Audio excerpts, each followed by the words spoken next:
At tuloy-tuloy na po, minamahal, dadako na po tayo sa pag-aaral ng salita ng ating pinapay ni Jesus. Aking inihiling bilang pagbibigay galang po sa banal na salita ng ating pinapay. Tayo muna po ipanandalian po tumayo, minamahal. At narito po akin na binibigay buong pagkakataon sa ating beloved preacher, Greg Mascarinya. Amen. Praise God.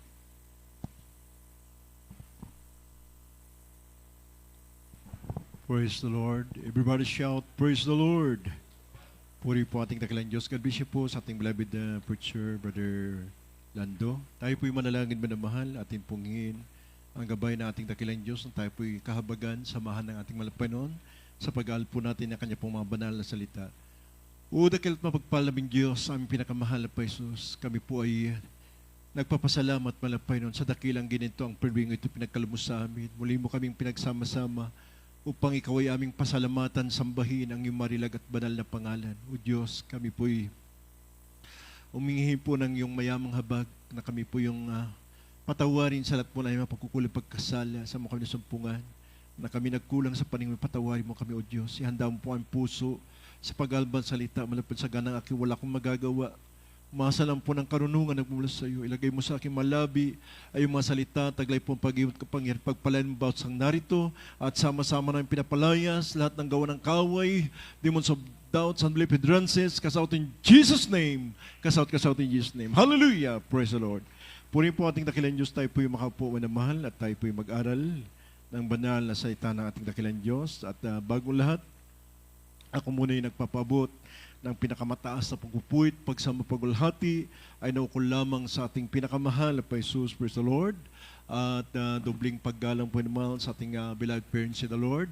Patuloy po nating inalalang kalmator at aral na iniwan sa atin, ating beloved pastor, evangelista, Wilista Dalmida, at ating beloved son pastor, Lina C. Almida. At pinapabot din po natin ang pagbati po natin sa buong Almida family, sa lahat po natin mga beloved preachers, beloved ordained preachers, sa inyo po mga kapatiran, maging sa lahat po mga live webcast viewers throughout the world. Mapagpalang madaling araw po sa bawat isa sa atin. Puri po ating dakilang Diyos at minamahal. Ako rin po ay nagpapasalamat sa malapay noon sapagkat muli, Manals God, kinahabagan tayo ng Diyos at salamat sa pag-iingat niya sa atin, minamahal, sa ating pong pagbabiyahe, minamahal. At yan dyan po ang pag-iingat na malapay noon. At tunay nga po, Manals God, lagi po natin kapiling at kasama ang ating dakilang Diyos. Saan man tayo pumaroon, sabi ng Biblia, ang Diyos ay suma sa atin. Amen? Kaya minamahal, pinasalamatan ko yan sa ating dakilang Diyos at tayo po'y tuloy-tuloy na po, minamahal. Basahin po natin po magiging paksa, minamahal, dito po sa Jeremias 32 verse 17 at 19. Pakibasa nga po. Dito po sa Jeremias Kapitulo 32, talatang 17, talundang 19. Panginoong Diyos, narito, iyong ginawa ang langit at ang lupa, pamagitan ng iyong malaking kapangyarihan, at sa pamagitan ng iyong unat na kamay, walang bagay na totoong napakahirap sa iyo. 19. Dakila sa payo at makapangyarihan sa gawa, na ang mga mata ay dilat sa lahat ng mga lakad ng mga anak ng tao, upang bigyan ang bawat isa ng ayo sa kanyang mga lakad at ayo sa bunga ng kanyang mga gawa. Amen. Amen. Palakpakan mo natin ang ating dakilang Diyos. Lahat mo tayo magsabi ng praise the Lord. Purihin po ating dakilang Diyos. God bless you po sa ating beloved preacher, Brother Lando. Ang Diyos po magpala sa kanya po mga banal na salita. Minamahal, ito po ang ating po magiging paksa. Minamahal, praise God. The mighty God, o the mighty God we serve, minamahal, praise God, ang makapangyarihang Diyos na ating pinaglilingkuran. Minamahal, ang ating Diyos na ating pinaglilingkuran, siya po'y tunay na Diyos. Amen? Hindi po siya Diyos-Diyosan, minamahal, bagkus, tunay siya na Diyos at makapangyarihang Diyos. Amen? Talanan po natin, buhat mo tayo naglingkod sa ating dakilang Diyos, na patunayan po natin, minamahal, na ang Diyos nating pinaglilingkuran, siya'y tunay na Diyos. At manumal, walang bagay na mahirap sa Kanya, sapagkat siya'y makapangyarihang Diyos. Mapalakpakan natin ang ating malapaisos. Everybody shout, praise the Lord. Kaya sabi ng talatang ito na nabasa po natin, tunay nga, minamahal, praise God, sabi ng 17, ang Panginoon, narito iyong ginawa ang langit at ang lupa sa magitan ng iyong malaking kapangyarihan at sa magitan ng iyong unat na kamay, walang bagay na totoong napakahirap sa iyo. Amen? Amen? Walang bagay na mahirap sa Diyos. Kaya nga sa Diyos walang imposible. Lahat ng bagay mayroong pangyayari kung ikaw ay sasampalataya sa ating pinakamahal na Jesus. Amen? Kaya sabi nga ng 19, minamahal, dakila sa payo at makapangyarihan sa gawa, na ang mata ay dilat sa lahat ng mga lakad ng mga anak ng tao upang bigyan ang bawat isa ng ayon sa kanyang mga lakad at ayon sa bunga ng kanyang mga gawa. Kaya minamahal, ang payo ng ating dakilang Diyos ay tunay nga minamahal. Sabi nga dito, minamahal, makapangyarihan sa gawa. Nakikita na po natin na sa ating buhay, minamahal, sa ating paglilingkod sa Diyos. Minamahal, kung tayo po lamang ay nagtitiwala sa malapay noon, tunay nga nakikita natin yung mga makapangyarihang gawa ng Diyos. Amen. Kaya nga lang po, minamahal, hindi makakakilos yung kapangyarihan ng Diyos sa buhay ng isang mananampalataya. Minamahal, kung ito po, minamahal, God, ay lulihis sa mga palatuntunan ng ating pinakamahal pa Jesus. Sabi ng Biblia, hindi po maiksi ang kamay ng Diyos upang hindi mapakinggan ang ating panalangin, bagkos, manamahal, nakaunat ang kamay ng Diyos, manamahal, sa bawat manamahal kahilingan ng mga kanyang mga anak. Ito po'y pinagkakalob ng Diyos kung siya po ay sasampalataya sa kanya pong pangalan. Amen? Everyone say, praise the Lord. Kaya sabi dito, manamahal, makapangyarihan sa gawa at na ang mga mata ay dilat sa lahat ng lakad ng mga anak ng tao. Nakikita po tayo ng ating dakilang Diyos, wala pong lingid, at ang ating pong nais, anuman po yan, minimal nalalaman po ng ating mga Panginoon. Amen? Upang bigyan ang bawat isa ayon sa kanyang mga lakad at ayon sa bunga ng kanyang mga gawa.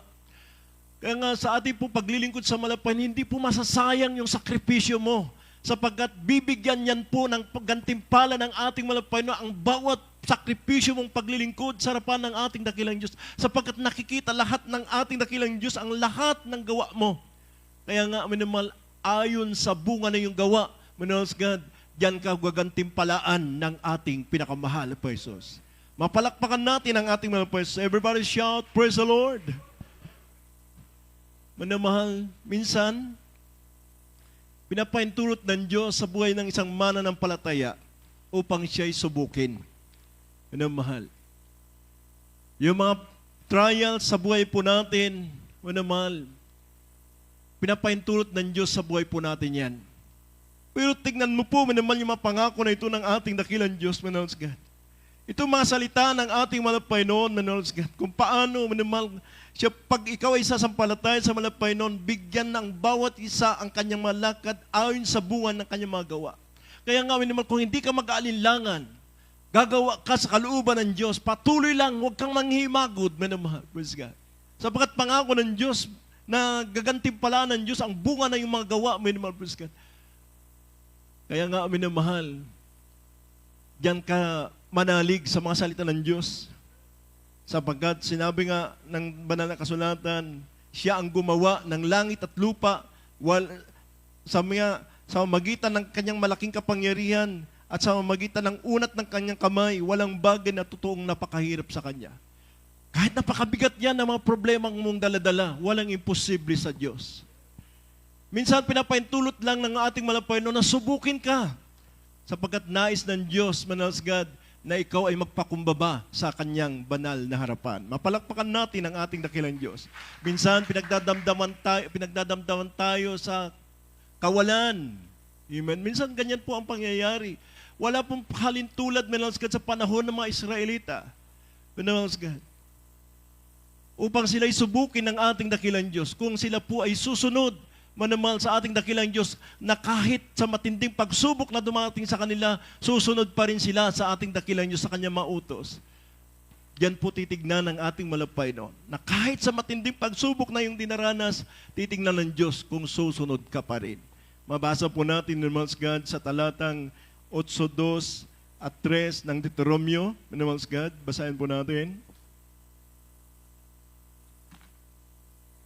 Dito po sa Deuteronomy, chapter 8, verse 2 up to 3. At iyong alalahanin ang buong paraan na ipinatnubay sa iyo ng Panginoon Diyos itong 40 taon sa ilang. upang kanyang mapakumbaba ka at subukin ka at maalaman kung ano ang nasa iyong puso, kung iyong gaganapin ang kanyang mga utos o hindi. At ikaw ay pinapangumbaba niya at pinagdamdam ka niya ng gutom at pinakain ka niya ng mana na hindi mo nakikilala, ni nakilala ng iyong mga magulang, upang kanyang maipakilala sa iyo na hindi lamang sa tinapay nabubuhay ang tao, kundi sa bawat bagay na nagmumula sa bibig ng Panginoon. Amen. Amen. Amen. Everyone shout, praise the Lord. Minamahal, yan po yung layunin ng Diyos sa bawat mananampalataya.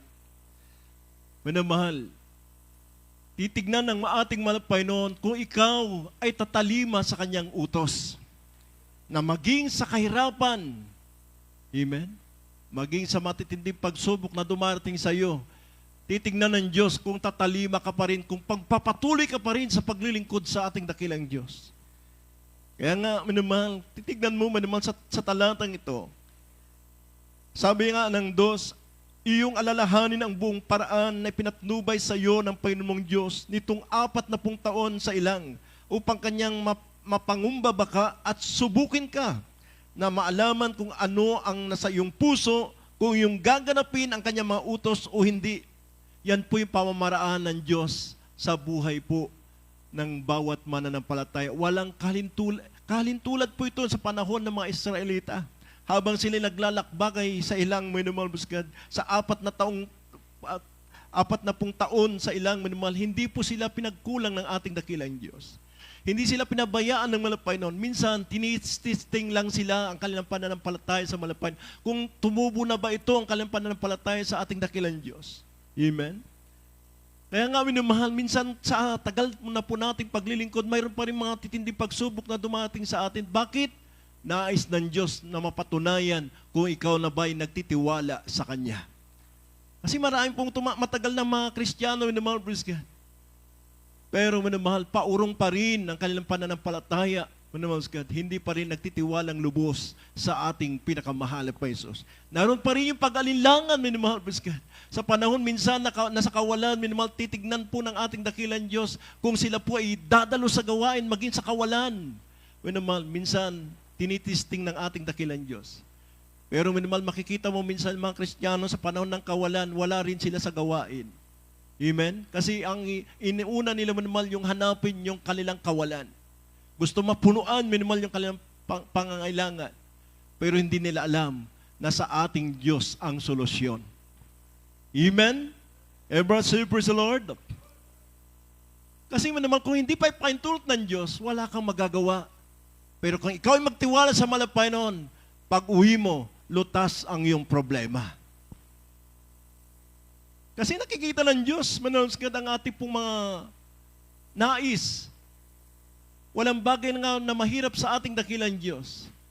Na kahit nandito ka sa panalagawain, manunusgad, na may nakahanda na pong biyaya na ibibigay sa iyo ng ating dakilang Diyos. Pag uwi mo, kayang-kayang punuan ng ating Panginoong Hesus ang iyong pangangailangan. Mapalakpakan natin ang ating dakilang Diyos. Everybody shout, praise the Lord. Kaya sabi dito sa 3, ikaw ay pinangungumbaba niya. At pinagdadamdam ka niya ng gutom at pinakain ka niya ng mana na hindi mo nakikilala. Kaya nga minsan pinaparanas ng ating dakilang Diyos sapagkat nais niyang maipakita ang kanyang kapangyarihan sa iyo. Amen? Kasi pupunuan din niyang pangangailangan mo eh. Amen? Kasi sabi nga dito, pinagdamdam ka niya ng gutom, pero pinakain ka niya, ng mana. Naman, hindi ka pinagkulang, hindi mo nakikilala, nakikilala ng iyong mga magulang upang kanyang maipakilala sa iyo na hindi lamang sa tinapay nabubuhay ang tao, kundi sa bawat bagay na nagbumula sa bibig ng Panginoon. Amen? Kaya minsan, hindi lang po tayo sa pamamagitan ng pagkain, kailangan magtiwala tayo sa Diyos. Ang kanyang mga salita, kaya kailangan po natin manampalataya sa kanyang mga salita na hindi lamang nabubuhay ang tao sa tinapay. Sabi nga naman, ang kailangan po natin sa palatayanan ng kanyang mga salita sapagkat tapat ang kanyang mga salita. Amen? Everyone shout, praise the Lord. Mahal, sabi nga, nais ng Diyos na mangyari ang kanyang mga salita sa iyo. Amen. Kasi mahal, pinaparanas ng Diyos na ikaw ay subukin sapagkat nais niya na yung mga salita na iyong napakinggan ay ito po'y maipamuhay mo. Amen? Sampalatayanan nun, God, sapagkat sabi nga, manamahal, kundi sa bawat bagay na nagmumula sa bibig ng Panginoon, manamahal, ito po, manamahal, ay kailangan po natin, God, manamahal, mabuhay ang ating espiritual. Sapagkat marami pong napapahamak, God, na mga mananampalataya sapagkat kulang sila sa kaalaman patungkol sa Diyos. Amen? Everyone shout, praise the Lord. Manamahal, sabi ng Proverbs 29 verse 18. Amen? Pero pag ikaw ay magtiwala sa Panginoon, sabi ng Psalms, manamahal, God, pag kilala mo, manamahal, God, ang yung pinagkatiwalaan, manamahal, praise God. Sabi nga, minamahal, walang imposible sa ating pinakamahal pa Jesus. Amen. Kaya basahin po natin yung dalawang talata na ito, Manol's God.